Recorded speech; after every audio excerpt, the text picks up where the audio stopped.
This is our second time doing Ear Taxi Festival. I was one of the co-curators in 2016, along with Augusta Reed Thomas, in getting this thing off the ground. And your team has just been amazing this year. This is going to be an extraordinary follow-up. Which kind of segues me into kind of my next point is obviously Ear Taxi 21, Ear Taxi Festival 2021, I should say, is a little bit different than 2016. We're in a much different place as a community of artists and as a community of human beings. Specifically, Ear Taxi's festival's theme this season is Here Chicago, which is a call to engage with different styles and traditions that make up Chicago's expansive musical identity here in the 21st century. Ear Taxi Festival is trying to establish a belief in the vitality of Chicago's musicians of color, more specifically, and acknowledging what we all understand as injustices that have happened over centuries, if you will, as it pertains the voices and experiences of non-white individuals. And I'm looking at your program, and it looks like you all are programming works specifically by Latinx folk. Can you tell me a little bit more about that decision, how that came about, and your excitement about this program? Yes, actually, this program is a follow-up on a program that we had intended for the pre-COVID Ear Taxi Festival, and that we did online as a streaming concert last year. And the idea is to, of course, is to amplify the voices of a whole range of composers in the Latinx community, different generations, different gender identities, different styles. Darlene's piece is electroacoustic and incredibly abstract and very, very, I find it incredibly mystical. And then Ricardo Lorenz, who used to be a faculty member at the University of Chicago, and he's now in, I believe it's Michigan State. And his is a very kind of neo-romantic, very traditional compositional language for violin and harp.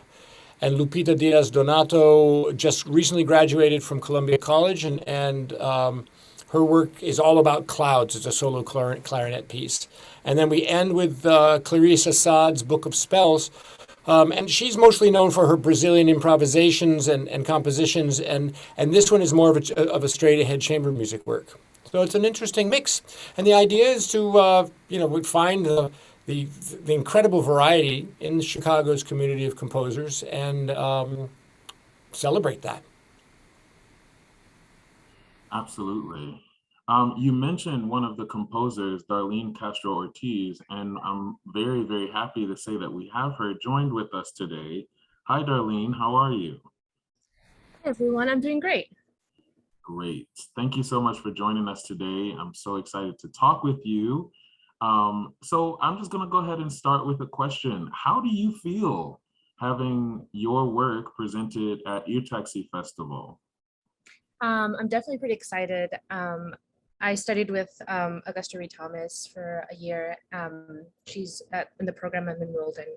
And so I heard all these, big stories about the Ear Taxi Festival and its wide range of performances and just how big of an impact it had on the musical community. So when Dahlia reached out to be on this sort of concert in the Ear Taxi Festival, I was really excited to be able to be a part of this, huge undertaking.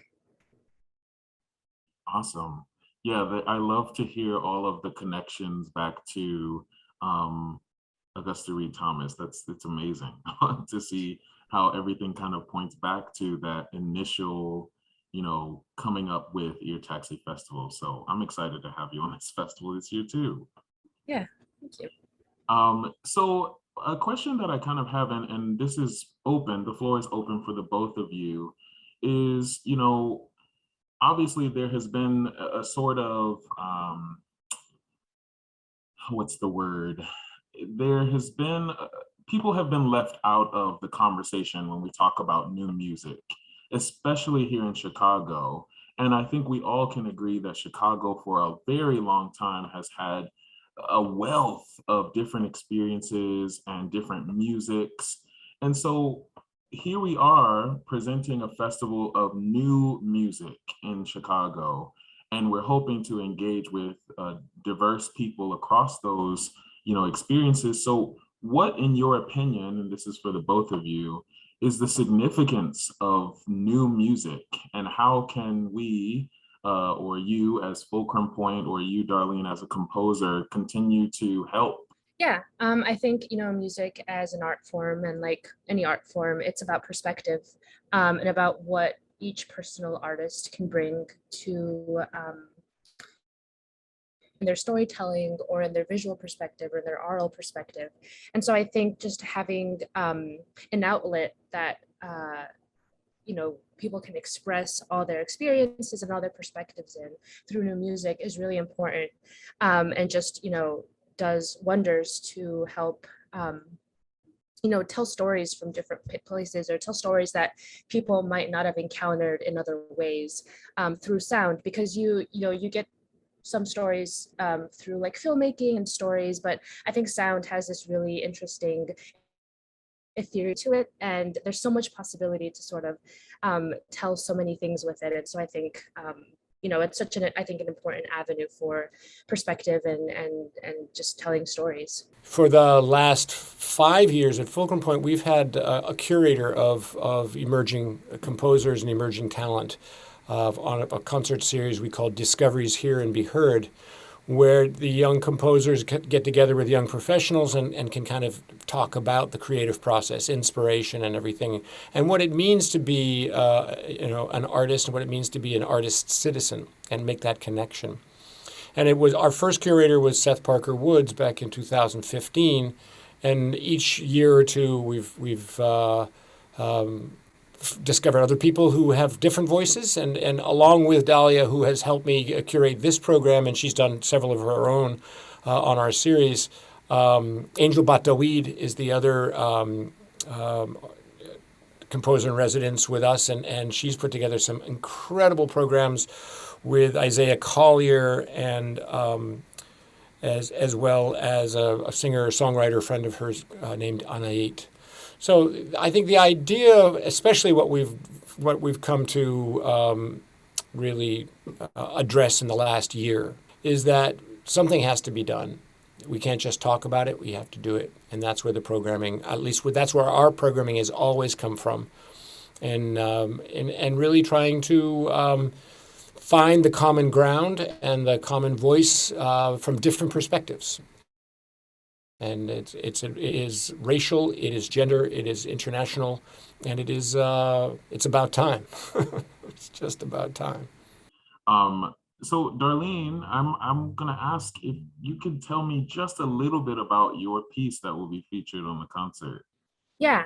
So I kind of grew up bilingual. My parents only spoke to me in Spanish growing up, and that was my first language, but then I sort of learned English in school. So I always have this really kind of divided relationship with English and Spanish.